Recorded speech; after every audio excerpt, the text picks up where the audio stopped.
CPI സംസ്ഥാന സമ്മേളനത്തിന്റെ ഭാഗമായി ആലപ്പുഴ ബീച്ചിൽ നടന്ന നാടകത്തിനിടെ അരങ്ങ് കല്യാണവേദിയായി മാറി. തോപ്പിൽ ഭാസിയുടെ ഷെൽട്ടർ എന്ന നാടകത്തിലെ നായകൻ പ്രശാന്ത് തൃക്കളത്തൂരും കൊല്ലം സ്വദേശിനി ചിഞ്ചുവുമാണ് നാടകവേദിയിൽ വിവാഹിതരായത്.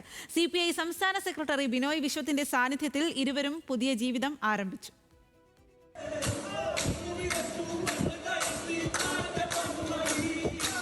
ആലപ്പുഴ ബീച്ചിലെ CPIയുടെ സമ്മേളനവേദി തോപ്പിൽ ഭാസിയുടെ ഷെൽട്ടർ എന്ന നാടകം അരങ്ങ് തകർക്കുകയാണ്. ഒളിവ് ജീവിതത്തിലെ ഏടുകളിലൊന്നായ ഷെൽട്ടർ അവതരിപ്പിക്കുന്നത് മൂവാറ്റുപുഴ റിയൽ വ്യൂ ക്രിയേഷൻസ് ആണ്. നിറഞ്ഞ കയ്യടികളിൽ തിരശീല വീണതോടെ മടങ്ങാനൊരുങ്ങിയ കാണികൾക്ക് മൈക്കിലൂടെ ഒരു അറിയിപ്പ് ലഭിച്ചു. നാടകത്തിലെ നടൻ പ്രശാന്ത് തൃക്കളത്തൂർ വേദിയിൽ വെച്ച് വിവാഹിതനാകുന്നു. ഇതോടെ വേദി വിടാനൊരുങ്ങിയവർ വീണ്ടും കസേരകളിലിരുന്നു. പിന്നാലെ ബിനോയ് വിശ്വത്തിന്റെ സാന്നിധ്യത്തിൽ പ്രശാന്തും ചിഞ്ചുവും പരസ്പരം രക്തഹാരമണിയിച്ചു.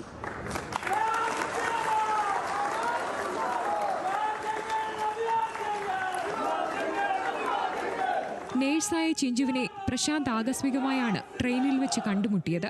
സൗഹൃദം പിന്നീട് പ്രണയമായി. 1.5 വർഷത്തിനിപ്പുറം വിവാഹവും. സ്റ്റേജിൽ വെച്ചിട്ട് ഒരു വേദിയിൽ വെച്ച് കല്യാണം കഴിക്കണമെന്നായിരുന്നു എൻ്റെ ഒരു ആഗ്രഹം. അപ്പോൾ പുള്ളിക്കാരിയോട് ഞാൻ അതിനെക്കുറിച്ച് ഷെയർ ചെയ്തപ്പോൾ പുള്ളിക്കാരി ഓക്കെ പറഞ്ഞു. അങ്ങനെയാണ് ഞങ്ങളിങ്ങനെ ഒരു തീരുമാനത്തിലെത്തിയത്. എന്തായാലും ആലപ്പുഴ വെച്ചിട്ട് ഇങ്ങനെ ഒരു വലിയൊരു സംഭവം നടന്നതിൽ, ഞങ്ങളുടെ വിവാഹം ഇങ്ങനെ നടന്നതിൽ വളരെയധികം സന്തോഷമുണ്ട്. അരങ്ങിൽ വെച്ചു തന്നെ വിവാഹിതനാകണമെന്ന പ്രശാന്തിന്റെ ആഗ്രഹമാണ് ഇതോടെ സഫലമായത്. താലികെട്ട് പിന്നീട് മൂവാറ്റുപുഴയിൽ വെച്ച് നടത്താനാണ് തീരുമാനം. ന്യൂസ് മലയാളം, ആലപ്പുഴ.